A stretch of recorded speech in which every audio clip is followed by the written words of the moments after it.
sehingga tanggal.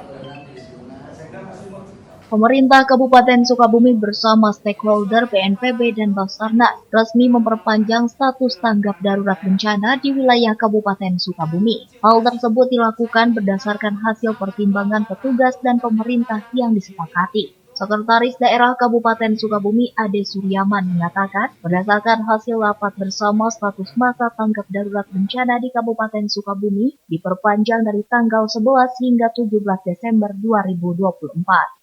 Hal tersebut dilakukan karena masih tingginya curah hujan dan belum ditemukannya 2 orang korban serta ribuan pengungsi yang harus mendapatkan perhatian.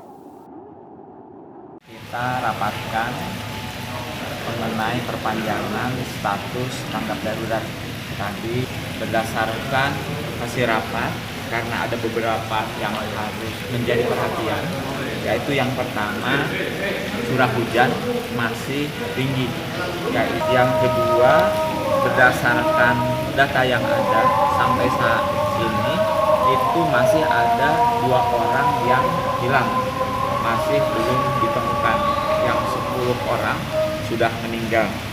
Selain itu jumlah pengungsi berdasarkan data hari ini masih di angka 913 kakak, 2.988 jiwa.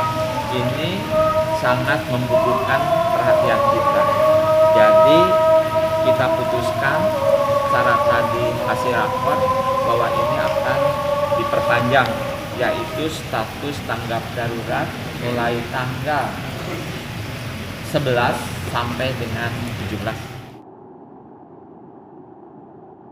Selain curah hujan yang tinggi belum ditemukannya korban hilang dan juga ribuan pengungsi yang belum tertangani maksimal, serta beberapa akses jalan umum masih dilakukan penutupan untuk keselamatan. Selain itu aliran listrik belum seluruhnya menyala serta terbatasnya suplai BBM.